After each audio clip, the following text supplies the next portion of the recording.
The problem is Ben Simmons. Ben Simmons is the problem. And if I'm the Philadelphia 76ers, I would trade Ben Simmons before it gets worse. Wow. Don't tell me, well, he's shooting almost 60% during the series, which, by the way, he is. Ben Simmons has played 180 minutes and taken 4 foul shots. Ben Simmons has played 180 minutes and has not taken a single three. Now, some of this is a regurgitation of what you and I have dissected the entire season. It's the reality, BT. He couldn't shoot in CYO. He couldn't shoot in AAU. He couldn't shoot in high school. He couldn't shoot at LSU. And he can't shoot now. But what about and he will never be able to shoot. What about the people who come back and say, well, they have shooters. They have J.J. Redick. They have Tobias Harris. They have Jimmy Butler. They have guys who could knock down 3. Why does he got to stand around and spread it even more when you don't need him to do that? It's called the modern NBA. I mean, that is the all-encompassing answer. It's the NBA 2019. Yeah. That's why I said at the beginning of that little diatribe there, you only really need 2 or 3 versatile defenders and a slightly above average head coach.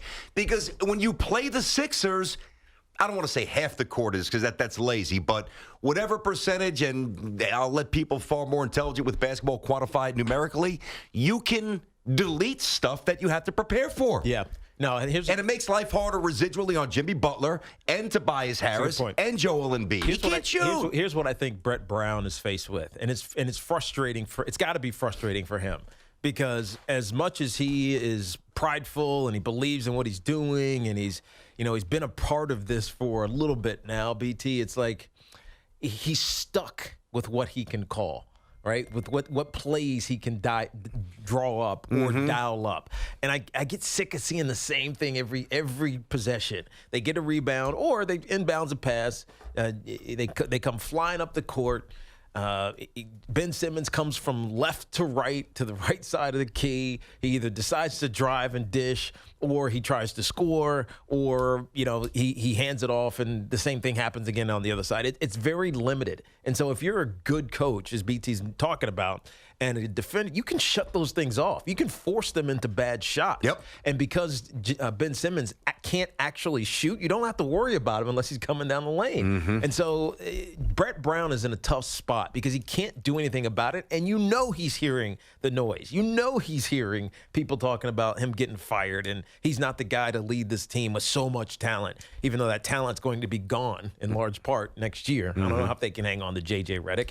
I don't know if Tobias Harris is going to look for a lot of money after what he brought to the 76ers team, what he's going to sign for. Jimmy Butler's gone, right? I don't know that Butler's gone. I don't know if I agree with that. I don't know if Butler's gone. But your point is well taken, that they've got a really tough spot where 3 primary assets could walk out the door and you get nothing for them, and you have to retain at least 1. I think they do their best to retain 2.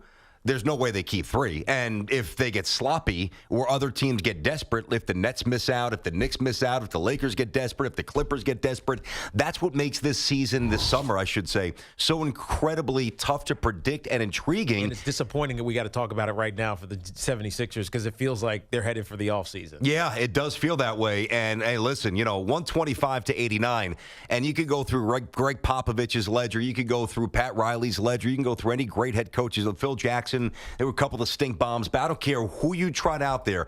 There are nights when you just don't have it. Yeah. So I don't want to overreact to one, eyesore of a score, but at that juncture of the season, with all that's kind of, swaddled up this organization for a while, Brett Brown tried to stifle the detractors and keep them at bay. That is a horrendous look, and quite frankly, one that he will not be able to get off his resume. Look, most people aren't putting this on Ben Simmons. It's a valid point. I think it's more focused on Joel Embiid right now, and the fact that he's been sick, it seems like for a week and a half now. It's probably not that long. I don't know what the actual ailment is. At one point, I hear it's a respiratory. upper respiratory infection. Then I hear that he's got a stomach bug and he's got diarrhea and everything else. And I don't know what it is. How about you treat yourself like a pro and eat right? And eat right, well. Take care of yourself. It's called nutrition. And more important, suck it up, Yeah, man. no kidding, man. You are playing a kid's game. This is Warren Sapp. I hate to credit him, but it was a great line he said. You're playing a kid's game making a king's ransom. They're paying you a ton of money to go out here and play basketball, compete, try to win in the postseason, entertain, be your best, regardless of how you feel, and he's not. And I know that it sucks. You see it in his face. You see it in the way he handles the ball sometimes. The 8 turnovers I mentioned. He doesn't hold the ball that much. How does he have 8 turnovers? That just tells you all. So, by the way, coaching. It's a lot of coaching too. Good point. That's a lot of coaching. And I know he's not in it right now. But if he's not in it, they have no chance. But this is why I'm putting the onus in a very different direction on Ben Simmons.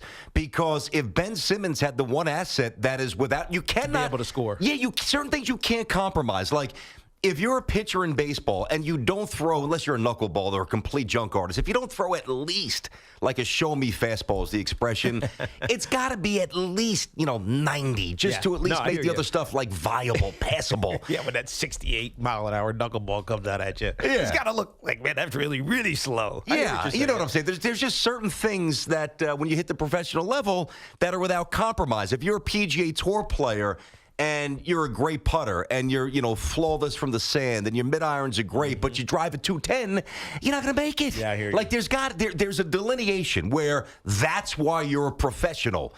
And if you're a professional guard, if you're an NBA guard in 2019, and you cannot shoot, you are not valuable. I don't give a damn how much you get to the rim. I don't give a damn how much you dunk. I don't give a damn how cool you think you are. If you can't shoot in space, you're useless. Yeah, because when something else goes wrong, you're not an aid. 100. Go ahead, Tiki. You lose by 36. Yeah, 180 minutes, and the star guard has taken 4 free throws. Just digest that for a second. 4. Who's got the ball in his hand every single time up the court. Yeah, he monopolizes it. For the most part by design. And he's got a great handle. He's got a million attributes. I'm not trying to bury him, although I'm going to tell you what's 60%. You know what I mean? 60%, no. But they're all layups, dude. Come on. Oh, I know. But I know that you know this, and I know that you're not reacting solely to the 60%.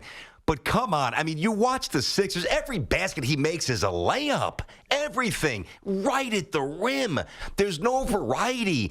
Now, to his credit, at that length and that explosion, he does get there. Yeah. But they're almost giving it to him because they're like, you know what? We'll give him the 2 so we can't kick it out for 3. Yeah, you're right. And guess what? How many points did he score last night? I don't know. 10, what do you have? 10? 7. 10. Oh, 7. 7. So 60% for 7 points. Who cares? Yeah, exactly. Who cares? Yeah, I mean, yeah, true. I mean, see, you can shoot 80%. If you're only just scoring under double digits, what the hell does it matter? Yeah, but to your point, like there's nights like Clint Capella, might have, like especially 85%, or even DeAndre Jordan, with the Clippers. Yeah, exactly. He's got 27 points. He's like 9 for 11, and he's got a couple of free throws by accident. He stumbles on them. Listen, Sixers are in trouble. Yeah, they really are. Sixers are in trouble.